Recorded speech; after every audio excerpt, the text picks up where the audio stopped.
David Muir, ABC's World News Tonight, America's most watched newscast. Now streaming same day with all the breaking news of the day on Disney+. Most watched, most trusted. Now on Disney+ every night. Tonight, Americans getting ready to ring in the new year amid snow, brutal cold, and tight security. 2026 just hours away, but the final moments of this year going out with snow and freezing temperatures from Minnesota to New York to Maine. Nearly 1 million people expected to pack into Times Square in the heart of Manhattan to watch the famous ball drop live on ABC. The crowd braving wind chills in the 20s, the coldest New Year's Eve in nearly a decade. Lee Goldberg timing this all out. Law enforcement on high alert across the country. Thousands of officers on duty in New York City, on the ground, in the air, and on the water for the famous ball drop in Times Square. In New Orleans, steel barricades and the National Guard deployed 1 year after the deadly terror attack in the French Quarter. Late today, the Trump administration revealing a new series of deadly strikes targeting 3 alleged drug boats. Military officials report multiple survivors jumped overboard, a search and rescue operation now underway. Tonight, a stunning move from the Department of Health and Human Services. New restrictions on billions of dollars in federal child care funds for every state in the U.S. What's behind the sudden move? The new requirements before the funds will be released. The New Year health crisis. More than 20 million Americans will see their health care costs double, triple, or possibly quadruple beginning tomorrow. For the second time this week, a player for the New England Patriots facing criminal charges. Head coach Mike Vrabel pressed about the allegations involving both players. And the major change coming to the U.S. Postal Service, how it could affect what you drop in the mail, including your mail-in ballot for the midterm elections. From ABC News World Headquarters in New York, this is World News Tonight with David Muir. Good evening, I'm Wade Johnson, and for David tonight, we begin this New Year's Eve with millions bracing for snow, rain, and brutal cold. At this hour, Times Square in the heart of Manhattan is filling up with what's expected to be a crowd of nearly 1 million people braving wind chills in the 20s to watch the famous ball drop live on ABC. Several feet of snow piling up around the Great Lakes, 2 feet of snow falling around Syracuse, New York in just one day. Alarming video showing a semi-truck jumping over a highway barrier into oncoming traffic in Fort Wayne, Indiana. The new year starting as 2025 ends with millions bracing for another round of snow and cold. Chief Meteorologist Lee Goldberg from our New York station WABC leads us off. Tonight, snow and brutal cold are bringing more treacherous travel to millions ahead of the new year, and authorities are warning everyone to slow down. New dashcam video shows just how dangerous the roads can be. Watch as we slow it down. That center barrier barely able to hold that 18-wheeler as it slides toward oncoming traffic in Fort Wayne, Indiana, Monday. The Ohio State Patrol sharing this body camera video showing a truck and then a pickup sliding on black ice. Casey, watch out! Meanwhile, in upstate New York, the lake effect snow machine is in full force tonight. The sound of snowblowers echoing all over Syracuse, still snowing after they got more than 2 feet of snow in a single day. Areas around Buffalo bracing for up to 2 feet of additional snow by the new year. And barely a week after mudslides engulfed homes, new evacuation warnings are in place in areas around Los Angeles. New aerials show just how bad the damage is. This section of Angeles Crest Highway completely washed away. Let's get right to meteorologist Lee Goldberg with the forecast. And Lee, that blast of snow and brutal cold to kick off the new year.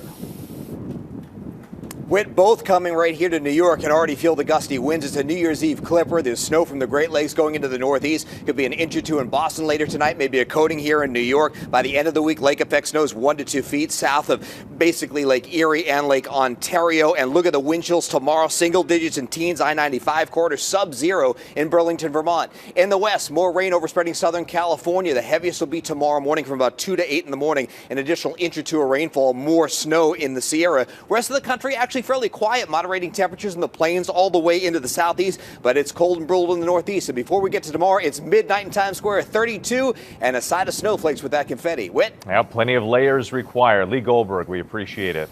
And on this New Year's Eve, authorities across the U.S. are on high alert. Here in New York City, thousands of police officers are descending on Times Square, and the National Guard deployed in New Orleans 1 year after a deadly terror attack in the French Quarter. Here's ABC's Reena Roy. Tonight, New Year's celebrations already underway around the globe. And here in the U.S., law enforcement taking no chances despite no known or credible threats, according to a threat assessment obtained by ABC News. In New Orleans, steel barricades up in the French Quarter and the National Guard patrolling after that deadly car ramming attack on Bourbon Street last year. In New York City, the entire police department on the job tonight. These revelers bundling up ahead of Dick Clark's 20th annual New Year's Rockin' Eve with Ryan Seacrest. It's cold. It's cold, but I'm surviving so far. Before the show, Ryan Seacrest and Jay Penske, CEO of Dick Clark Productions and Penske Media, both producers of Rockin' Eve, ringing the bell at the NASDAQ. And headlining tonight, none other than the iconic Diana Ross, along with Mariah Carey, Post Malone, and New Kids on the Block. And with tonight's show will take place on that main stage there right behind us. And it's going to be a really fun one this year with 90 songs being performed by 42 different artists. With Reena Roy, thanks. The countdown is on. Dick Clark's New Year's Rockin' Eve with Ryan Seacrest begins tonight at 8 p.m. Eastern here on ABC. We turn now to breaking news late today. The U.S. military reporting strikes on 3 alleged drug boats. The search for at least 6 survivors now underway. U.S. Southern Command says the vessels were in a convoy traveling in international waters. At least 3 people were killed. Military officials say the survivors jumped overboard after the first vessel was hit. Tonight, a stunning move by the Trump administration. The Department of Health and Human Services says it will place new restrictions on billions of dollars in federal child care funds for every state in the U.S. The sweeping decision comes amid allegations of fraud in Minnesota. Here's ABC's Jay O'Brien. Tonight, the Trump administration abruptly announcing new restrictions on billions of dollars in child care funding for all states in response to what officials allege is widespread fraud in Minnesota.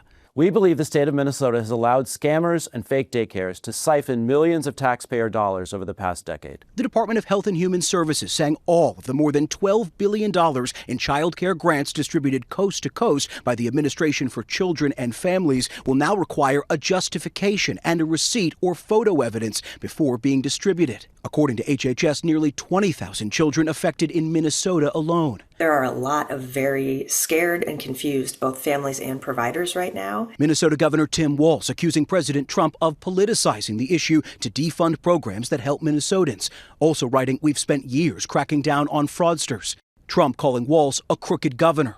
State authorities and lawmakers have investigated fraud in Minnesota daycares for years, dating back to at least 2019.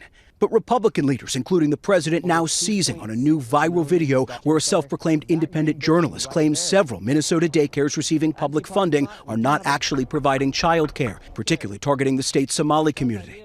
But some Minnesota officials have questions about the videos. When were the videos taken? Were they during times that the center was scheduled to be open? None of the centers have been accused of fraud by authorities.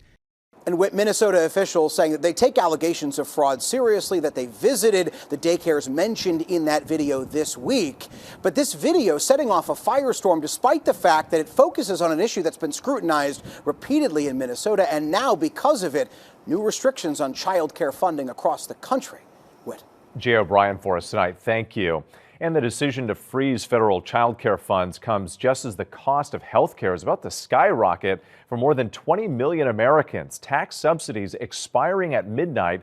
Congress going on break without reaching a deal. That means millions will now see their health care premiums double, triple, or surge even higher beginning tomorrow. Here's ABC's Selina Wang. Tonight, in just hours, more than 20 million Americans will see their health care costs soar, with Affordable Care Act subsidies expiring at the stroke of midnight. Premiums expected to skyrocket 114% on average for those millions, according to the Kaiser Family Foundation. Those subsidies at the center of the longest government shutdown in history, Democrats demanding an extension.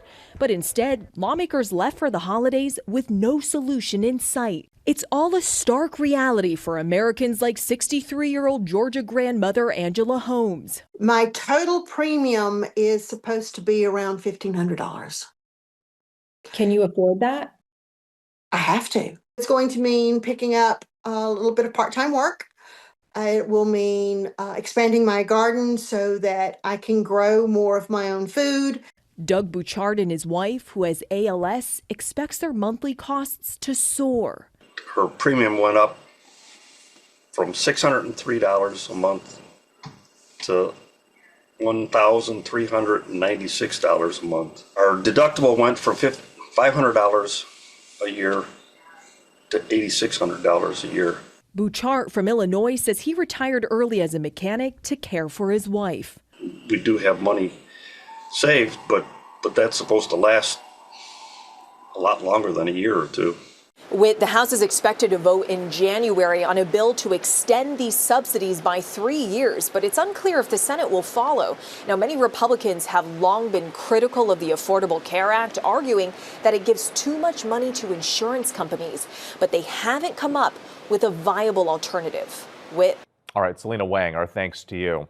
Next tonight, a second player for the New England Patriots is now facing criminal charges. Defensive tackle Christian Barmore is accused of domestic assault. It comes one day after star wide receiver Stefon Diggs was accused of attacking his personal chef.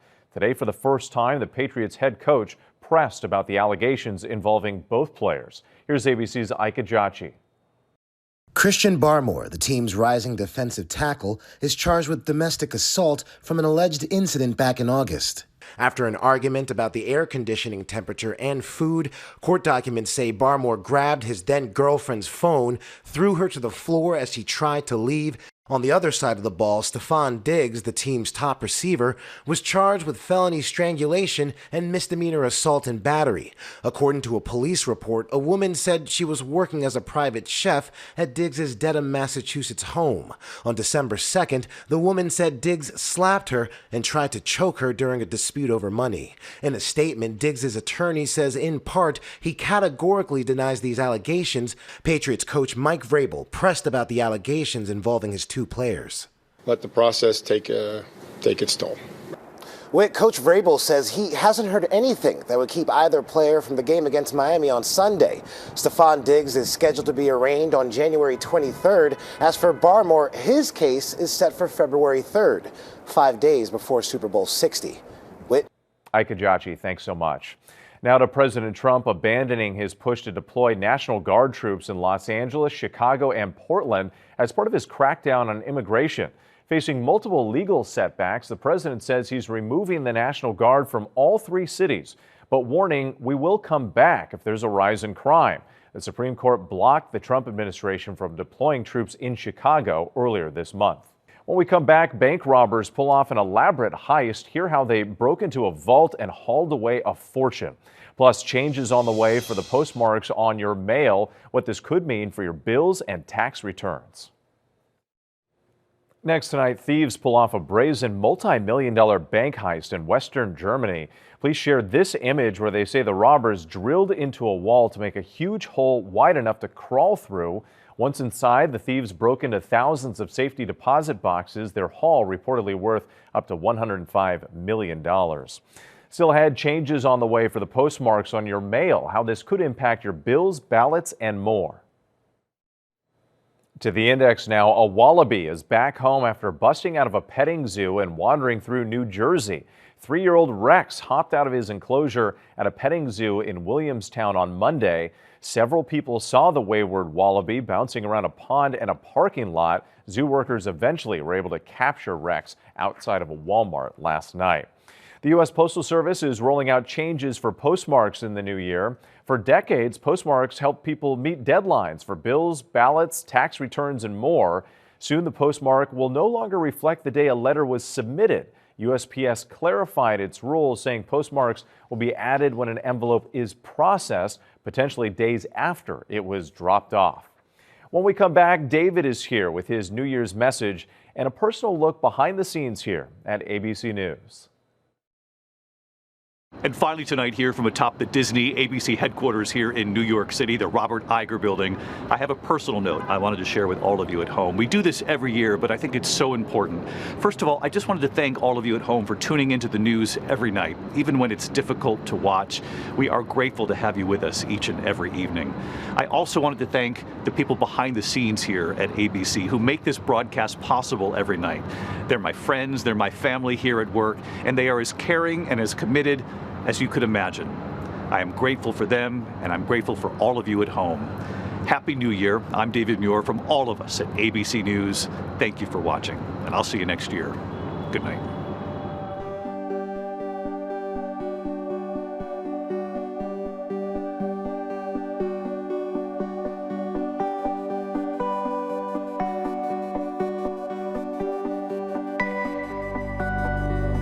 Should old acquaintance be forgot and never thought upon? The flames of love extinguished and fully past and gone. For all lang syne, my Joe, for all lang syne, we'll take a cup of kindness yet for all lang syne.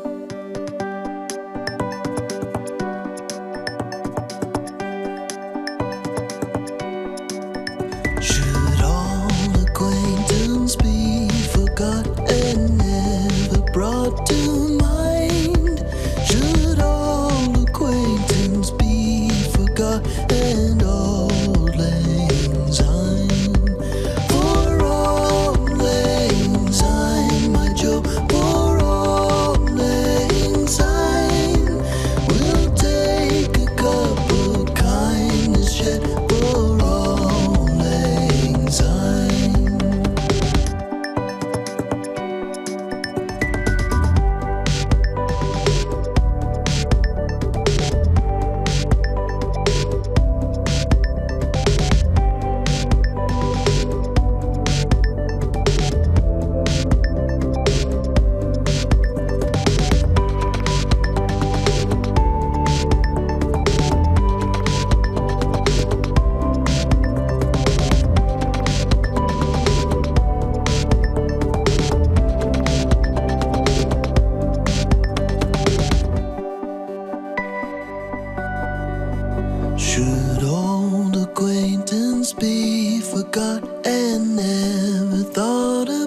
David Muir, the most watched newscast in America. And now, ABC's World News Tonight has won the Emmy for Best Live News Program for the third year in a row.